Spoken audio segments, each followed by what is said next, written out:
안녕하세요. 지혜석TV의 디테일러 하고 누가 또 나와야 될 것 같은데 오늘은 혼자예요.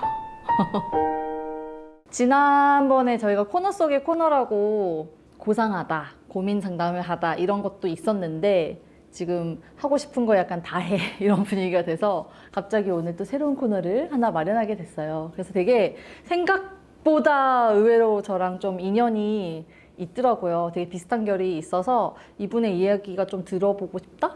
궁금하다? 그래서 초대를 하게 됐고, 그래서 이 코너를 갑자기 만들게 됐는데 이름을 어떻게 할까 하다가 저희가 지혜석 TV잖아요. 그래서 지혜 초대석 이렇게 하기로 했습니다. 앞으로 또 어떤 분들이 나오실지 모르겠지만 오늘 이후로 계속해서 좀 나오셨으면 좋겠다 이런 바람 가지고 한번 해보고, 지혜석 TV의 지혜 초대석의 초대 게스트 우리 현지 대표님, 김현지 대표님을 모시도록 하겠습니다.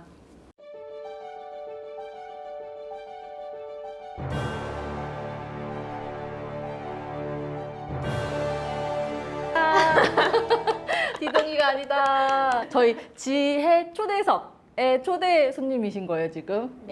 1번 주자. 네. 너무 반가워요. 네, 반갑습니다.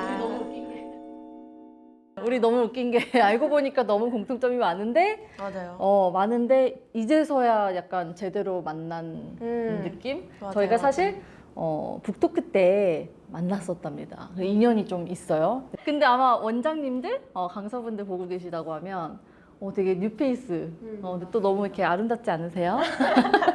그래서 저 아이라인 그렸어요, 오늘은. 네, 그래서 오늘 진짜 먼 길 너무 추운 날에 오셨는데 일단 현지 대표님의 소개 간략하게 좀 부탁을 드릴게요. 안녕하세요. 저는 김현지라고 하고요. 지금 현재 이화여대 재학 중이고, 소개해주신 바로 같이 이제 크레빗이라는 회사를 창업을 해서 열심히 운영 중에 있습니다.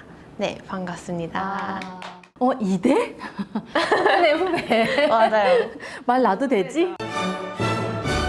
지금 올해 같은 경우 이제 들어온 친구들 2, 4학번인 거잖아요. 맞아요. 이사학번들이 이제 05년생 이런 오 마이 갓. 친구들. 아니 근데 되게 대단하다. 그렇게 생각하니까. 그런데 창업을 하신 거거든요. 근데 워낙에 저는 뭐 대표님으로 알고 있었으니까 그냥 당연히 그러겠지 뭐 그냥 이렇게 별 생각 없이 넘겼는데 지금 학번 얘기 듣고 너무 놀랬다. 너무 와. 근데 지금 사실 제가 궁금한 포인트들이 몇 가지가 있어서 그런 것도 여쭤보고 싶어서 모시긴 했는데 이제 원장님들이 좀 포인트가 좀 다를 것 같긴 해요. 네. 저는 또 운영하는 입장에서 이게 궁금하기도 하기 때문에 그래서 사실은 그냥 단순히 크레빗 이거에 대해서 설명해 주세요 이게 아니라 그것도 궁금하긴 하지만 이걸 어떻게 해서 창업을 하시게 된 걸까. 분명히 나같이 그런 브랜드에 대한 좀 생각이 있다고 하면 배경이 분명히 있을 것 같았거든요. 그래서 아마도 이 대표님의 뭔가 히스토리가 있을 거다. 이게 되게 궁금했어요. 이게 되게 궁금했어요. 그래서 좀 그 뭐 학창 시절이라든지 얘기를 간단하게 해주실 수 있으면은 그런 얘기가 좀 궁금하긴 하거든요. 또 학창 시절이 가장 겹치는 결이 그게 너무 놀라워요. 그쵸. 저도 되게 놀랐는데 저도 중학교 때까지 이제 한국에서 다니다가 학업 생활을 하고 중1 때 이제 딱 자퇴를 하고 혼자 미국으로 떠났던 케이스예요. 심지어 자퇴였어요? 네, 이제 어쨌든 좀 결단을 하고 부모님이랑 같이 상의를 해보고 그때 처음으로 이제 필리핀 유학도 가보고 한 3개월 동안 그런 해외 경험을 먼저 해보다가 이제 잘 맞는 것 같다 해서 이제 미국으로 가게 되었고, 그래서 중1 때 이제 갔었죠. 14살, 15살. 이때 가서 고3까지 이제 쭉 입시 고등학교 졸업까지 하고 다시 이제 코로나 때 다시 돌아오게 된 그런 케이스예요. 이거 왠지 생각보다 얘기를 많이 해야 될 것 같아. 그쵸? 아니, 왜냐면 중학교 1학년? 그러니까 제 아들이 지금 초6이거든요. 그러니까 조금만 있으면 중학생인데 맞아요. 그 나이 때 자퇴를 결심할 만큼 그러니까 이게 뭔가 생각이 조금 성숙하다라고 해야 되나? 되게 다른 것 같기는 하거든요. 근데 이게 뭔가 주변에서의 권유라든지 제안 이런 게 아니라 혼자 생각을 한 거예요? 영향이 없지는 않았죠. 근데 아무래도 부모님의 영향이 가장 컸고 뭔가 부모님이 저를 더 잘 아시잖아요. 제가 저를 아는 것보다. 그렇다 보니까 너는 이런 거에 잘 맞을 것 같다. 이런 미국이라는 곳이 있고 유학이라는 길이 있고 뭔가 너의 성향상 여기서 계속 가는 것보다는 좀 더 오픈되어 있다더라. 이런 식으로 조금 드문드문 말씀을 해주셨던 것 같아요. 그래서 저도 뭔가 닫혀있진 않고 뭔가 되게 재밌을 것 같다 이런 식으로 해서 먼저 이제 필리핀이나 다른 곳들 시도를 해보고 확실하게 결정을 짓게 됐죠. 그 부모님 중 한 분은 알잖아요. 이거는 그냥 보통 인사이트 가지고 할 수 있는 얘기는 아닌 것 같고 큰 그림이 있으셨겠다라는. 저라도 자식을 안다고 생각하지만 사실 어떤 게 이 아이의 미래를 위해서 정말 좋겠다라고 제안을 선뜻 해준다 하면은 어렵거든요. 맞아요. 딸의 입장에서 어느 정도 신뢰가 있으니까 부모님에 대해서 받아들인 것도 있을 것 같고 진짜 대단하다. 진짜 감사히 생각하죠. 지금 돌아보면 되게. 그러면 미국으로 이제 결국에는 건너가셨는데 미국 어디에 계셨어요? 미국에 이제 아이다호 주라고 아마 대부분 모르세요. 미국 사람도 모르는 그쵸, 곳이긴 그쵸? 해요. 어떻게 생겼는지 알 것 같은데 네, 이렇게 그 모양은 아실 텐데 캘리포니아 쪽에 있다 보니까 근데 감자밭으로 유명하고 사막지대예요. 완전 사막지대인 곳이어서 그럼 거기에서 혼자 생활을 한 건데 맞아요. 호스트 가족에 들어가서 이제 모르는 그러셨구나. 가족들 떠돌이 생활하면서 안 힘드셨어요?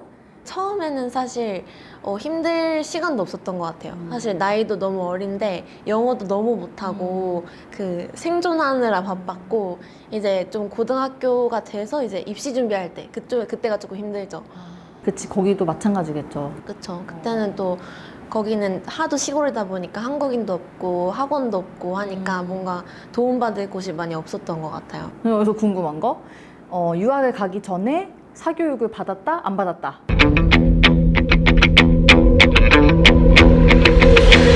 받았죠. 받긴 받았어. 영향이 없지는 않고 받았는데 한 2년 받았던 것 같아요. 중학교 되기 전까지 다 포함해서. 근데 딱 앉아서 이제 영어, 수학 이런 과목들을 배우는 건 한 2년 내외였던 것 같고 좀 예체능 쪽을 굉장히 적극적으로 했던 것 같아요. 미술, 그런 논술. 좀 약간 다른데 이게 왜냐면 사람이 너무 비현실적이면 믿을 수가 없거든요. 근데 영어를 못하는 상황에서 그냥 갑자기 일단 유학을 갔단 말이죠. 무턱대고. 근데 이게 해본 사람은 알겠지만 쉽지 않아요. 맞아요. 영어를 여기서 뭐 교육 받았다고 해도 막상 가면은 또 그게 아니기 때문에 그들이 뭐 우리를 위해서 친절하게 천천히 얘기를 해주고 막 알아들을 때가 이렇게 하긴 조금 어려워서 생활 좀 어려웠을 것 같은데 그래도 학창 시절이 안 힘들었다고 하면 좀 거짓말일 것 같고 그쵸? 그쵸? 그래도 뭔가 좀 꿋꿋하게라고 표현을 해야 되나?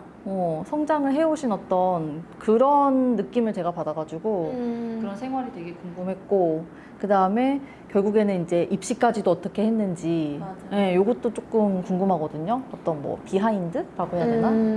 사실 딱 그 도착한 순간부터는 정말 아무도 없잖아요. 진짜 이제 나 혼자고 그나마 이제 뭐 끼니와 의식주를 해결해주는 호스트 가족이 있긴 한데 그분들은 이제 제 학업에는 사실 관심이 없어요. 그냥 학교를 보낸다. 왜냐면 어쨌든 출석은 해야 되니까 그 정도까지만 이제 같이 협조를 해주시던 관계여서 사실 뭔가 학업에 있어서는 진짜 저 스스로 부딪힐 때가 되게 많았던 것 같아요. 정말 진짜 중학교 때는 F도 받아보고 이게 저는 이제 책 한 페이지 읽는 게 한 30분이 걸리는데 뭐 한 챕터 30쪽을 읽어와라 막 이렇게 해버리니까 이제 그런 과목들을 막 거쳐보면서 아 이게 이렇게 하면 안 되겠다 이렇게 하면 여기서 못 있겠다 이런 생각을 막 하기 시작했고 그때부터 이제 좀 저만의 공부법을 찾아가기 시작했던 것 같아요. 뭔가 뭘 먼저 하고 이 책을 읽어야 내가 빨리 읽히지? 이것부터 시작을 해서 그 이제 과목들도 다 바뀌기 시작하고 약간 이제 제가 궁금한 것들이 나오기 시작했어요. 또 결국 이런 배경이 너무 궁금했는데 왜냐면 미국은 뭐 지금은 그나마 조금 더 사교육이 시장이 조금 더 커지긴 했겠지만 그 당시만 해도 아니었을 건데 더군다나 또 시골이고 저도 시골이었거든요. 저는 오레곤주예요. 저도 오리건주에서 시작했어요. 아, 진짜? 네, 거기- 첫 1년을. 진짜 우리 진짜 몰랐어요. 몰랐어. 진짜. 어떤 혹시 레바논 쪽에서 있었어요. 그렇구나. 그나마 조금 더 나은 데 같은데 저는 코발리스라고. 아, 알죠. 근데 너무 시골. 코발리스는 그야말로 시골. 저희 만만치 않은 거. 너무 신기하다. 그런 데서 어쨌든 입시 준비를 해야 되는데 혼자 한 거잖아요. 맞아요. 쉽게 말하면. 그 포인트가 왠지 저도 궁금하긴 하지만 많은 분들이 궁금해할 거예요. 특히 유학 관심 있는 분들도 그렇고 맞아요. 그러니까 뭔가 지금 성장하고 있는 시기에 어떤 아이들이 될 수도 있고 아니면 이런 아이들을 위해서 학습 관련한 뭐 커리를 짠다든지 어떻게 아이를 키우면 좋을까 이런 거 고민 중이신 뭐 부모님들도 그렇고 선생님들도 그렇고 다 아마 궁금하실 것 같은데 뭐 하나의 진짜 산 경험이니까 이거는 그 그쵸. 사례들이 궁금한 거거든요. 그래서 그런 입시라고 해야 될까요? 어차피 한국으로 다시 돌아오고 싶으셨어요? 아니면 거기서 평생 있어야겠다? 저는 완전 평생 있어야겠다라는 생각이 되게 강했어요. 진짜? 겪어보셔서 알겠지만 그 미국 교육이 너무 좋잖아요. 특히 시골이라서 더 그랬을 수도 있을 것 같아요. 근데 뭔가 되게 학생으로서 되게 존중받고 있다. 이 교육이 진짜 나를 위한 거다라는 게 확 강했어가지고 그때는 되게 즐기면서 학교를 다녔던 것 같고 그래서 입시도 원래는 미국 이제 텍사스 주립대로 가려고 다 준비하고 합격하고 딱 합격증까지 받았는데 이제 코로나로 소환이 된 케이스였습니다. 그러면 결론적으로는 뭐 내 의사는 아니었지만 돌아오시게 됐잖아요. 그쵸? 한국에 이제 미국 입시를 하다가 이제 급하게 부랴부랴 짐을 싸들고 귀국을 하고요. 이제 돌아와서 이제 처음으로 부모님이랑 앉아서 좀 그런 대화들을 나눠요. 이제 이렇게 입시를 열심히 준비를 해왔는데 혼자서 근데 과연 여기를 가는 게 또 너에게 맞는 길인 건가? 이 너가 붙어온 전공들이나 앞으로의 그런 진로들을 좀 고민을 하면서 괜찮은 선택인 건가? 이런 대화들을 나누면서 결국은 있기로 결정을 하고 그때 이제 송도에 있는 한국역 주립대로 입시를 결정을 하게 돼서 그것도 이제 후다닥 준비를 하고 한 일주일 만에 준비하고 이제 넣었어요. 원서를 거기도 합격 소식 나고 일주일 후에 바로 이제 기숙사 입주를 하러 갔죠. 그러면은 지금 이 과정에서는 뭔가 이 대학교를 위해서 준비를 일주일 만에 했다라기보다는 그 전에 이제 미국에서의 생활이 일단은 뒷받침이 좀 됐었고 다 그게 준비에 포함되어 있는 그게 없으면 안 되죠. 그러니까 일주일 만에 됐다는 거는 뭐 서류 준비라든지 필요했던 것들. 그래서 에세이 쓰는 게 이제 그 정도였지 시험 점수라든지 그런 건 다 미리 따놨던 상태다 보니까 그러니까 맞아요. 일단은 좀 특이한 분이에요. 특이한 분이에요. 이런 분 찾기 힘들어. 왜냐면 거기서 또 끝나지가 않아요. 근데 그래서 그 이후에 또 과정들이 있어서 그것도 이제 궁금해요. 여기 대학에 붙었어. 근데 왜?